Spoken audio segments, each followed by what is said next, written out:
अस्सलाम वालेकुम स्टूडेंट्स, आपकी खिदमत में हाज़िर हूँ बेटा। आपको शार्ट आंसर लेके ऑनलाइन क्लास जब मैं ले रहा था तो ये मैंने क्योंकि सिग्नल की प्रॉब्लम होती तो शार्ट आंसर उस वजह से शायद डिस्कस नहीं हो पा रहे थे, तो मैंने कहा क्यों ना इनका भी एक यूट्यूब पर लेक्चर अपलोड कर लूँ। तो शार्ट आंसर है बेटा इलेक्ट्रोमैग्नेटिक इंडक्शन के, समझेंगे अच्छे से। क्वेश्चन नंबर अगर मैं बात करूँ किसकी, 8 की, तो 8 सिंपल क्या कहता है समझेंगे, मैं समझाऊंगा ही। कहता है why does a TV screen become distorted when a magnet brought near the screen.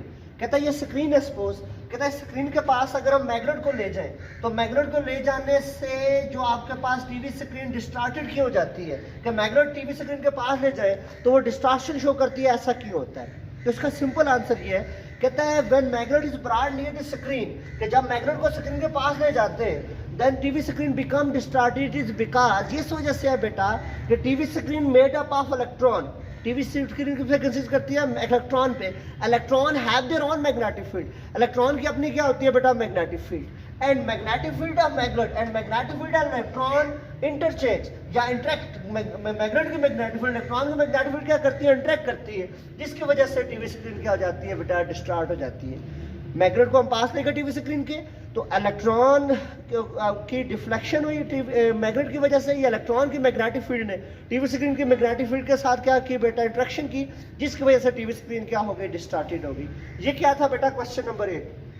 फिर मैं अगर बात करूं क्वेश्चन नंबर 9 की, तो क्वेश्चन नंबर 9 क्या कहता है कि is it possible to orient a current loop such that loop will not rotate. Question को समझेंगे, कहता है क्या ऐसा पॉसिबल है कि हम करंट लूप को मैग्नेटिक फील्ड के अंदर प्लेस कर लें और लूप मजे से बैठी रहे, लूप रोटेट ना करे, क्या ऐसा पॉसिबल है या नहीं है। तो कहते हैं हम सोचते हैं, हमने कहा कि जब भी हम करंट कैरिंग लूप को मैग्नेटिक फील्ड के अंदर रखते तो वो रोटेट करती थी, लेकिन उसकी रोटेशन की कंडीशन है कि अगर लूप मैग्नेटिक फील्ड के परपेंडिकुलर है तो लूप करेगी रोटेट। क्यों? क्योंकि टार्क होता है हमारे पास, टार इज इक्वल टू, ऐसा मैं एक्सप्लेन करता हूँ बेटा। अगर हमने कहा क्या लूप रोटेट करेगी या नहीं करेगी, तो उसके लिए मैंने कहा सिंपल हम यूं एक्सप्लेन कर लेते हैं कि हम टार को देखते हैं बेटा, सॉरी पहले मैं गलत बोल गया था। टार को देखें तो हम कहते हैं torque is equal to, rotation से मुराद क्या है टार, तो torque is equal to NIBA cos of alpha, where n क्या है नंबर ऑफ टर्न्स, I क्या है करंट, B क्या है मैग्नेटिक फील्ड, A क्या है एरिया, अल्फा क्या है एंगल। तो क्या ऐसा पॉसिबल है कि लूप को हम प्लेस करें वो रोटेट ना करें, क्या ऐसा पॉसिबल है कि हम लूप को प्लेस करें उसमें टार्क प्रोड्यूस ना हो, तो yes it is possible if plane of loop is perpendicular to magnetic field then at that time the loop will not rotate. अगर प्लेन ऑफ लूप जो है वो मैग्नेटिक फील्ड के परपेंडिकुलर है तो लूप रोटेट नहीं करेगी। अगर plane of loop magnetic field के परपेंडिकुलर है तो टार्क क्या होगा बेटा, मिनिमम होगा, टार्क क्या होगा, 0। मतलब अल्फा यहाँ से क्या बन जाएगा बेटा आपके पास 90 डिग्री, अल्फा जब 90 होगा तो torque is equal to NIBA cos of 90। बेटा cos 90 क्या होता है, cos 90 0 होता है, तो उसका जो टार क्या आ जाएगा बेटा, 0 आ जाएगा, क्योंकि cos 90 बेटा आपके पास क्या होता है, 0 होता है। ये तो क्वेश्चन नंबर क्या आ गया बेटा, 9 आ गया।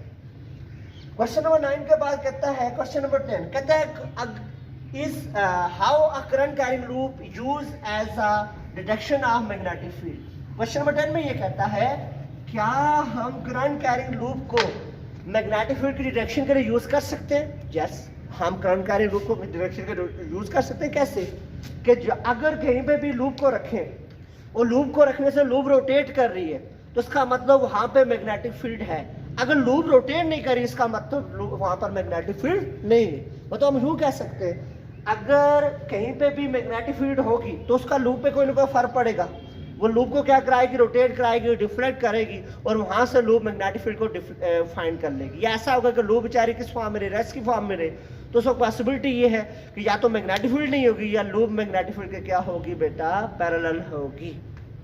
सॉरी, लूप मैग्नेटिक फील्ड के क्या होगी बेटा, परपेंडिकुलर होगी, सॉरी बच्चा, परपेंडिकुलर पैरेलल। फिर हम आ जाते हैं क्वेश्चन नंबर 11 पे। 11 बड़ा इंपॉर्टेंट है, कहता है how a magnetic field is used to separate isotope. How magnetic field is used to separate isotope, कि मैग्नेटिक फील्ड आइसोटोप को सेपरेट करने के लिए कैसे यूज होगी।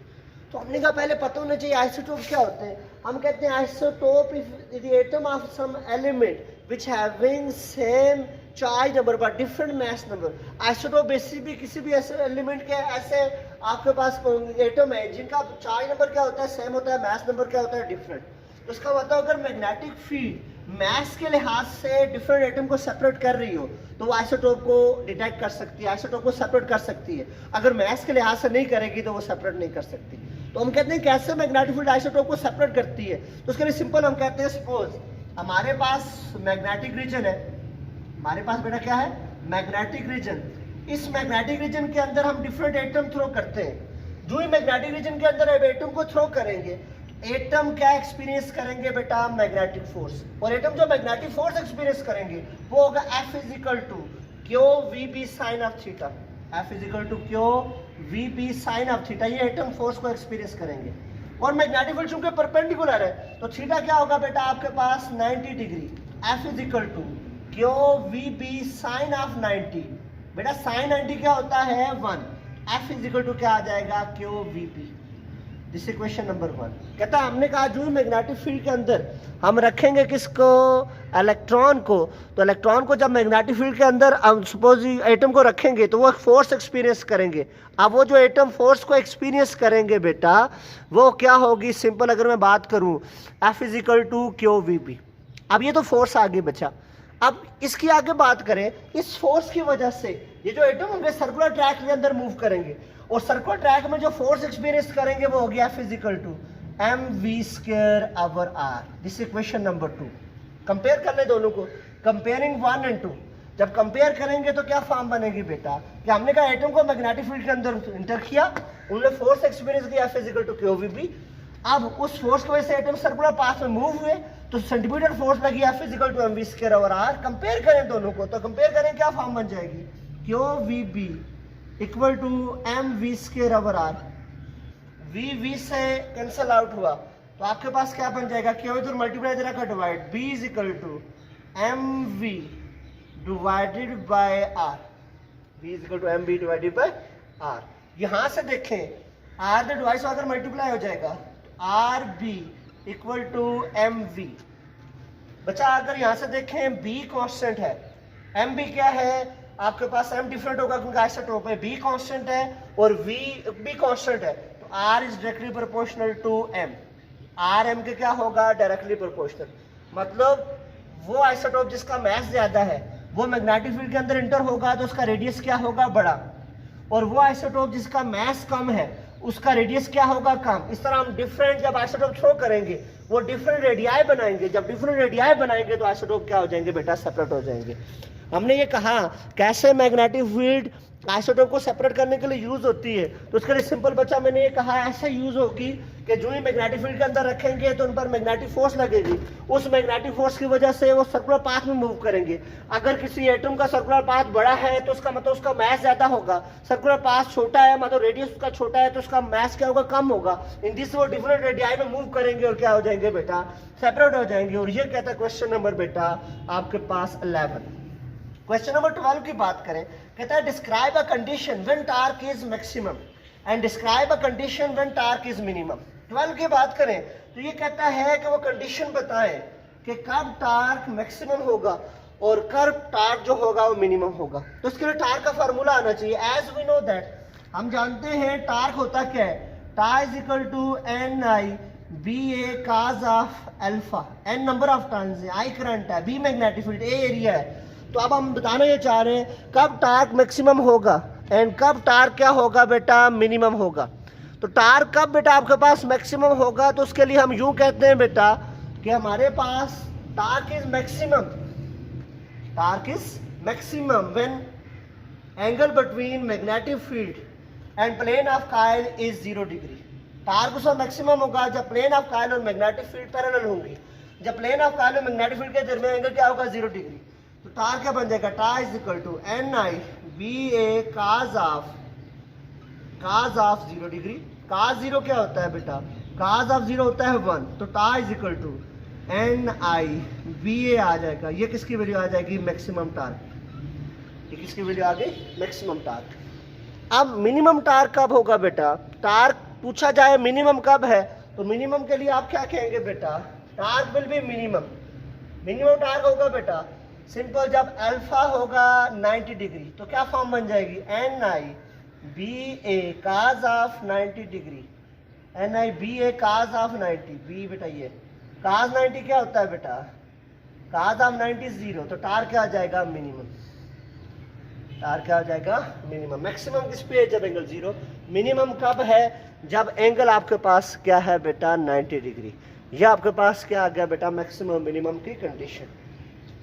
अब क्वेश्चन नंबर 13 में ये कहता है, ये 12 हो गया आपके पास, 13 में ये कहता है अगर करंट कैरिंग कोई लूप है उसके अंदर डायरेक्ट करंट फ्लो कर रहा है तो वो कैसे रोटेट करेगी, अगर अल्टरनेटिंग फ्लो कर रहा है तो वो कैसे करेगी। बेसिकली ये अगले चैप्टर से रिलेटेड है, लेकिन चलो थोड़ा सा कंसेप्ट आपको हो जाए।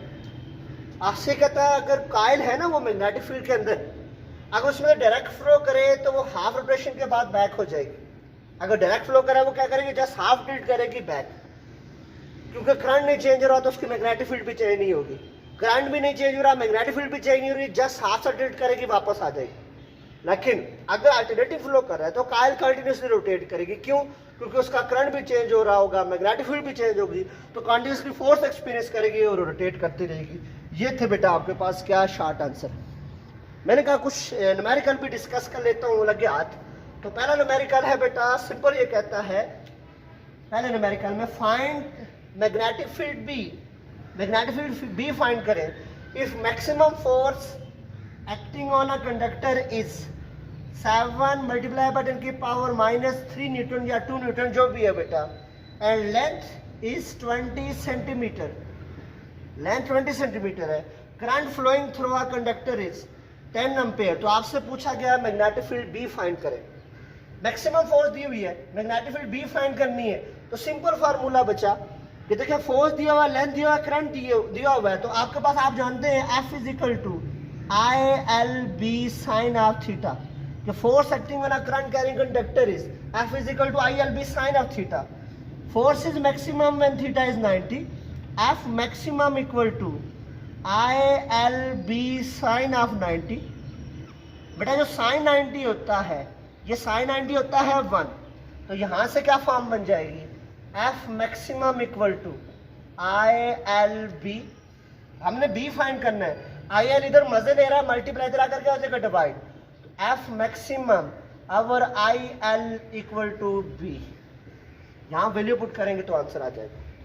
इसमें वैल्यू पुट कर ले बेटा, पहला न्यूमेरिकल यहाँ से सिंपल आपके पास हो जाएगा, कोई इतना मुश्किल नहीं है। दूसरा बड़ा इंटरेस्टिंग न्यूमेरिकल है बेटा, कहता है दूसरे में क्या कहता है कि एक आपके पास प्रोटॉन है, if proton is enter into a magnetic field, question number 2 में कहता है proton enter into a magnetic field of value, proton जो वैल्यू है मैग्नेटिक फील्ड की वो है 2.50 मल्टीप्लाई की पावर -3 टेस्ला। कहता है प्रोटॉन है उस मैग्नेटिक फील्ड के अंदर एंटर हो रहा है, जो वैल्यू है 2.5 multiply by -3 tesla, then what is the velocity of proton. कहता है ये मैग्नेटिक फील्ड है, इसके अंदर प्रोटॉन एंटर हुआ, मैग्नेटिक फील्ड की वैल्यू ये है, तो बताएं वेलोसिटी क्या होगी। इफ आगे दे रहा है क्या, कब वेलोसिटी क्या होगी, अगर मैग्नेटिक फोर्स किसके इक्वल हो बेटा, वेट की। अगले ही उसमें क्या दे रहा है, आंसर दे रहा है अगर मैग्नेटिक फोर्स वेट के इक्वल हो तो what is the velocity of proton, proton की वेलोसिटी क्या होगी। तो आपने अभी पढ़ा भी है शॉर्ट आंसर में, जो मैग्नेटिक फोर्स होता है वो simple F is equal to होता है QVB, क्योंकि थीटा तो 90 है, वेट जो होता है वो होता है mg, तो यहाँ मैग्नेटिक फोर्स की जगह वैल्यू, वेट की जगह वैल्यू, तो यहाँ से क्या फॉर्म बन जाएगी, मैग्नेटिक फोर्स की वैल्यू क्या है बेटा QVB, और वेट की वैल्यू क्या है बेटा mg। यहाँ से हमने कहा वेलोसिटी फाइंड करना चाहते हैं, तो यहाँ से सिंपल QB इधर मल्टीप्लाई इधर आकर क्या हो जाएगा डिवाइड, तो V is equal to mg divided by QB। बेटा अगर बात करें Q की, तो Q है इलेक्ट्रॉन के लिए या प्रोटॉन के लिए 1.6 मल्टीप्लाई की पावर -19 कूलम। बात करें अगर मैस की, तो मैस होता है प्रोटॉन का 1.67 मल्टीप्लाई की पावर -27 kg। वैल्यू पुट करेंगे तो यहाँ से क्या आ जाएगी बेटा, इसकी वेलोसिटी भी आ जाएगी। तो ये कुछ दो एक आपके पास न्यूमेरिकल्स, इनको भी कीजिएगा, शॉर्ट आंसर देखिएगा, कुछ समझ ना आए तो मुझसे पूछ लीजिएगा। अपना बहुत सारा ख्याल रखेंगे बेटा, अल्लाह हाफिज़।